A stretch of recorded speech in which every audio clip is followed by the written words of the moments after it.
네, 오늘은 광염 구제 제 2강입니다. 지난주에 1번, 2번 우리 함께 했는데 오늘부터 3번부터 우리 함께. 여러분 빈칸 채우기 있으신가요? 다 받으셨나요? 그 이거 혹시 받으셨나요? 빈칸 채우기? 네, 하셔가지고 채우시면서 우리가 함께 진행하도록 하겠습니다. 자, 우리가 지난 시간에 첫 번째로는 우리가 구제를 해야 되는 이유에 대해서 배웠고요. 8가지 이유에 대해서 배웠고, 그리고 두 번째로는 초대교회가 어떻게 있는지를 역사적으로 배웠고요. 오늘은 그 중에서 이제 절기구제에 대해서 우리가 함께 하고 있습니다. 이제 우리 교회가 절기구제를 하고 있는데, 교회에 있는 이 절기의 헌금을 전액을 이웃을 위해서 사용을 하고 있죠. 이것은 성경적인 유래가 있습니다. 여러분 보시면 제가 4개의 절기에 대한 말씀 구절을 제가 모아놨는데 한번 하나씩 한번 읽어보겠습니다. 신명기 16장 말씀 시작. 7절에는 너와 내 자녀와 노비와 내 성중에 있는 레위인과 및 너희 중에 있는 객과 고아와 과부가 함께 내 하나님 여호와께서 자기 이름을 두시려고 택하신 곳에서 내 하나님 여호와 앞에서 즐거워할지어다. 자, 이게 무슨 구제랑 관련이 있습니까? 할 수 있어요. 근데 여러분 즐거워할지어다 그랬죠? 함께 즐거워해야 될 사람들이 어떤 사람들입니까? 레위인, 객, 고아, 과부. 특징이 있어요. 경제적으로 그렇게 넉넉한 분들이 아니죠, 그죠? 이런 분들도 함께 즐거워해야 되는 거예요. 자, 제가 월드콘을 딱 샀습니다. 그리고 이제 아영이가 엄청 목이 마른데 제가 혼자 월드콘이죠.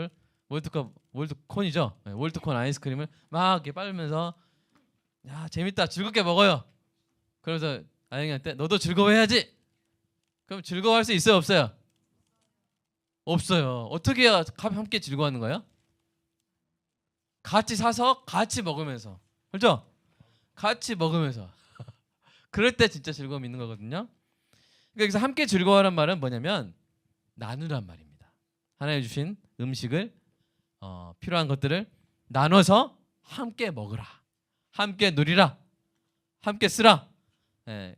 언제요? 절기의 때는 그렇게, 특별히 절기 때는 그렇게 해라. 그러면서 그게 평소의 삶의 그 모습이 되기를 바라시는 하나님의 뜻이 들어가 있는 것입니다. 우리 신명기 16장 14절에도 초막절에 대해서 나와 있는데요. 한번 읽어볼까요? 시작. 절기를 지킬 때는 거주하는 레위인과 객과 고아와 과부가 함께 즐거워하라. 예, 마찬가지 말씀이죠. 네, 성중에 있는. 그래서 우리 동네에 있는, 우리 지역에 있는, 우리 특별히 1차적으로 그런 우리 이웃들을 우리가 섬겨야 되고요. 이게 더 구체적으로 이렇게 느헤미야 8장 10절에 이렇게 나와 있습니다. 느헤미야 한번 읽어보겠습니다. 시작.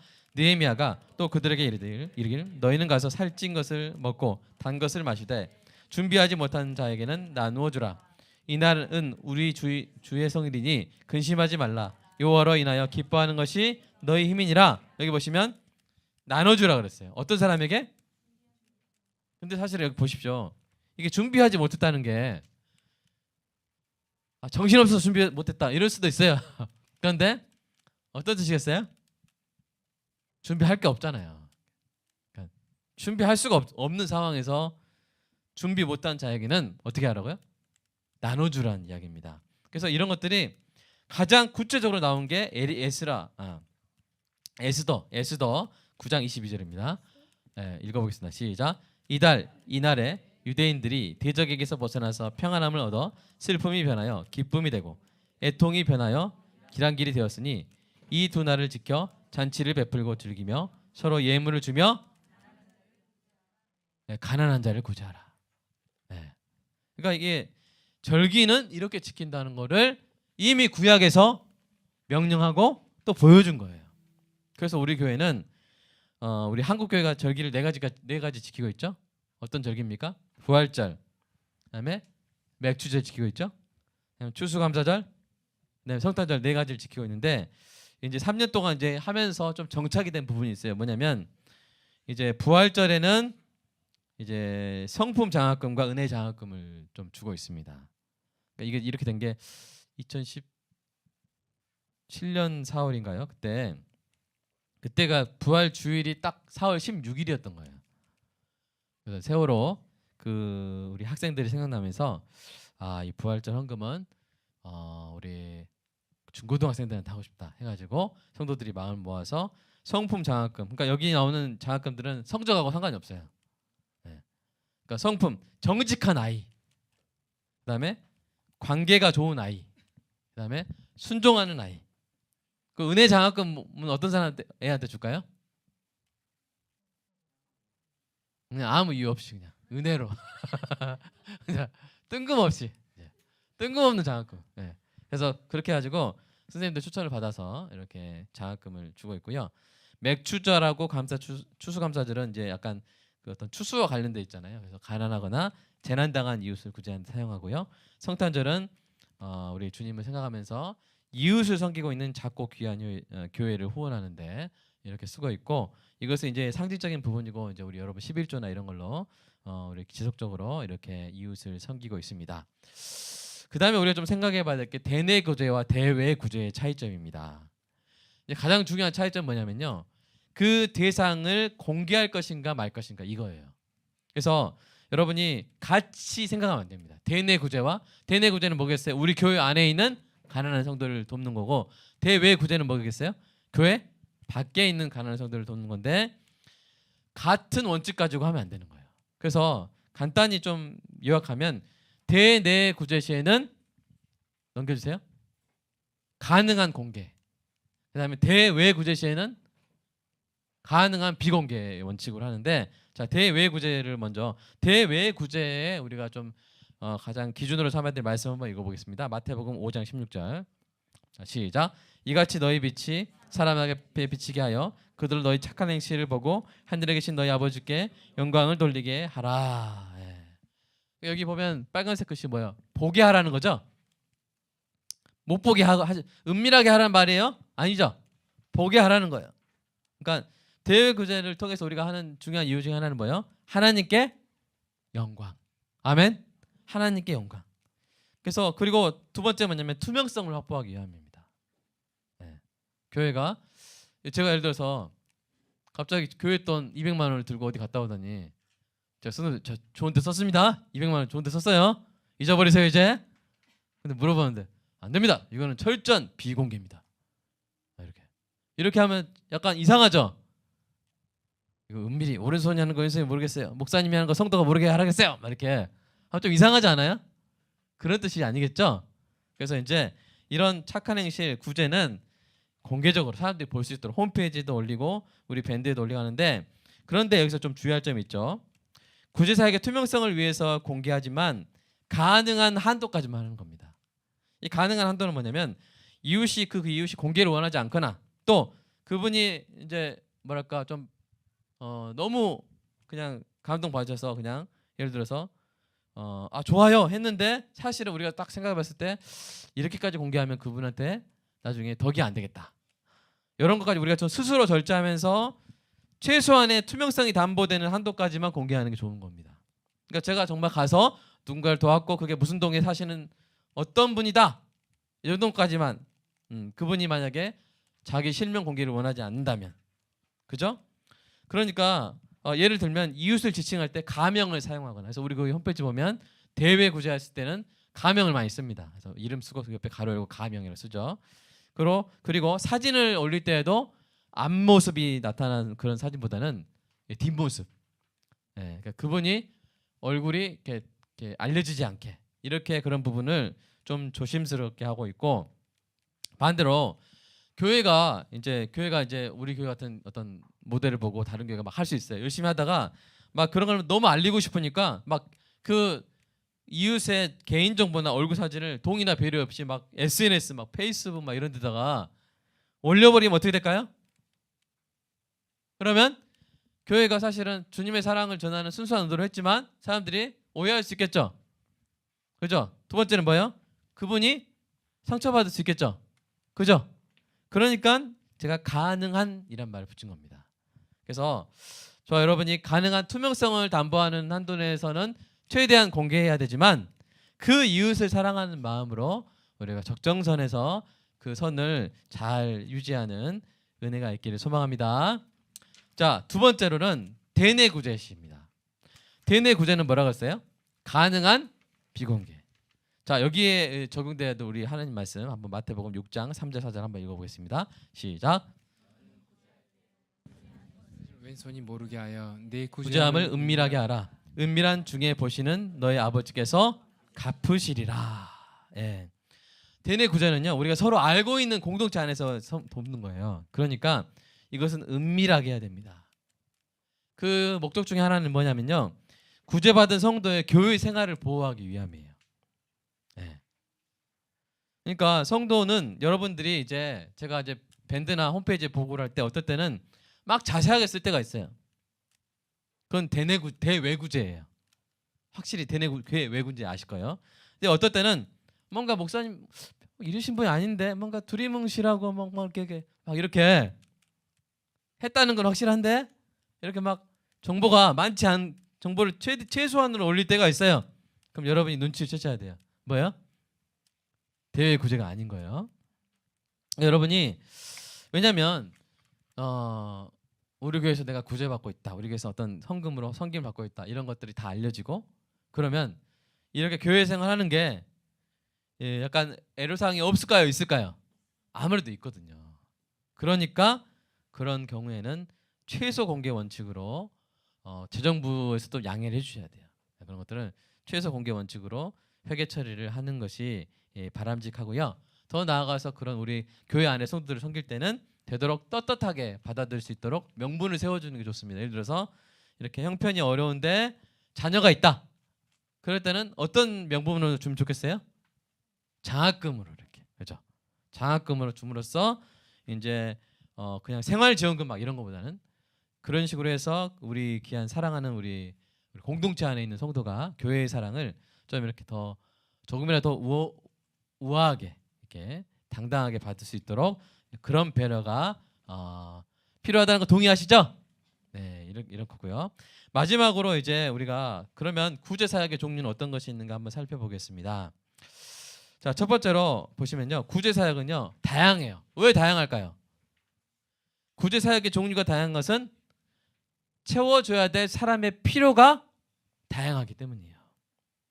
그래서 음식을 사주거나 긴급 생활 자금을 지급하거나 휴가비를 우리 교회는 휴가비도 줍니다. 휴가비.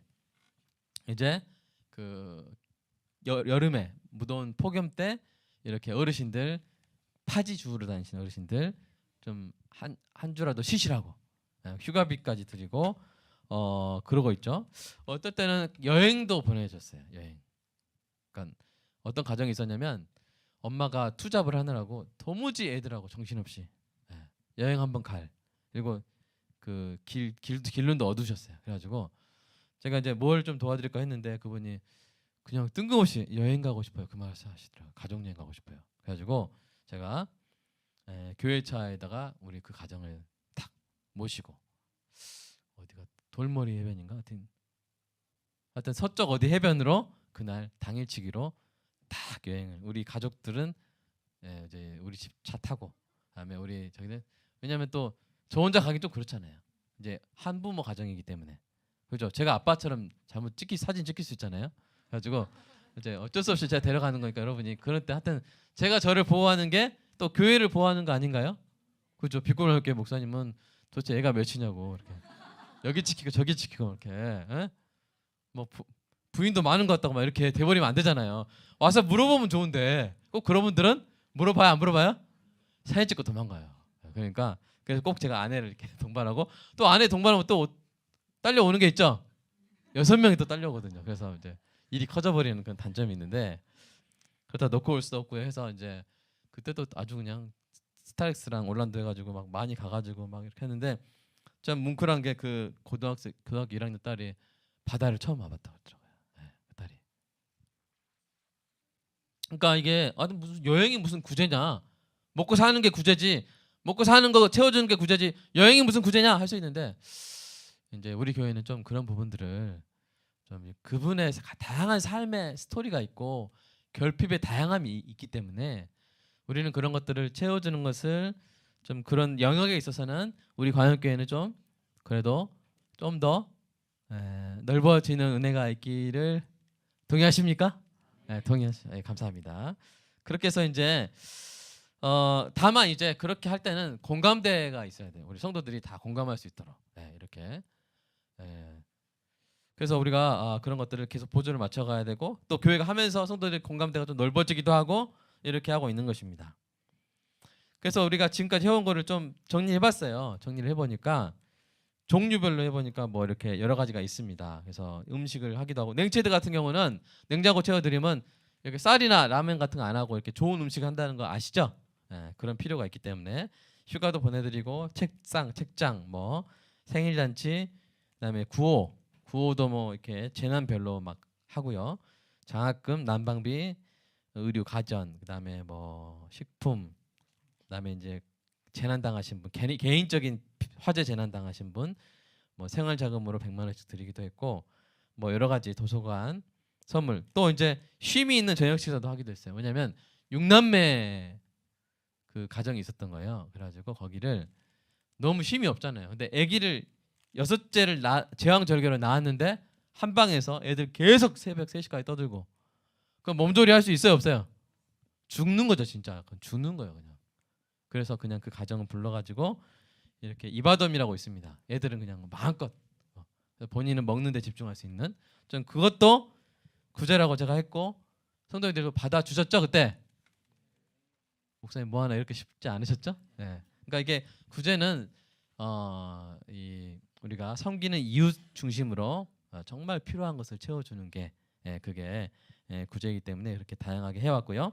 마지막 이제 마치도록 하겠습니다. 가로 3번 보면 정말 중요한 건 뭐냐면 구제는요. 구제 사역은 얼마보다 어떻게가 더 중요합니다.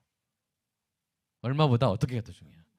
100만 원을 쓰고도 아무런 감동이 되지 않고 하나님께 영광도 되지 않고 그 이웃의 감정만 상하게 할 수도 있어요. 그러나 10만 원을 쓰고도 모두에게 감동을 주고 하나님께 영광을 돌릴 수가 있어요. 그럼 어떻게 하면 구제를 잘할 수 있느냐? 어떻게 하면 돼요? 사랑하면 돼요. 그 대상을 이웃을 사랑하면 돼요. 아무리 작은 돈이 작은 규모가 작은 구제도 사랑이 있으면 열매가 있는 줄 믿습니다. 그러나 아무리 많은 돈으로 구제할지라도 사랑이 없으면 아무 유익이 없다고 고린도전서 13장에서 이야기하고 있잖아요. 그래서 저와 여러분이 앞으로도 이 구제 사역할 때 무엇보다 뭐예요? 그 사람에 대한 뭐가 있어야 돼요? 사랑이 담긴 구제를 우리가 계속 해나가는 그런 은혜가 있기를 간절히 소망합니다. 네, 기도하겠습니다. 하나님, 내 가진 것을 전부 팔아 구제한다 할지라도 사랑이 없으면 내게 유익이 없느니라. 하나님 성경 말씀에 그렇게 사랑이 얼마나 중요한지 가르쳐 주셔서 하나님 감사합니다. 앞으로 우리 귀한 착한 성도들을 하나님 사용하셔서 써주셔서 이 땅에 하나님의 사랑을 느껴야 될 하나님의 사랑을 느낌으로 하나님의 살아계심을 알게 되기를 원하시는 그런 사람들에게 하나님 사랑의 도구로 아름답게 사용받게 하여 쓰임받게 하여 주시옵소서. 하나님 귀한 성도들 우리 하나님께서 복의 복을 더하시고 이번 일주일도 아버지 오늘 주일 말씀처럼 하나 되게 하신 것을 지켜나가며 함께 예수님을 닮아가는 아름답고 착한 성도들 모두 되게 하여 주시옵소서. 우리 귀한 권사님 되신 분들을 하나님 특별히 우리 교회 연골 같은 역할을 할 것인데 우리 권사님들이 달아지지 않는 몸과 마음이 달아지지 않는 은혜가 있게 하시고 우리 또 서울에서 온 귀한 청년들 각자의 삶의 영역에서 하나님 형통하게 하시고 아름다운 꿈들이 이루어지게 하시고 주께서 허락하시면 우리가 함께 신앙생활하는 은혜가 있게 하여 주시옵소서. 하나님 그 귀한 우리 성도들 일주일 동안 지켜주실 줄 믿사오며 우리 주 예수 그리스도 이름으로 기도드리옵나이다. 아멘.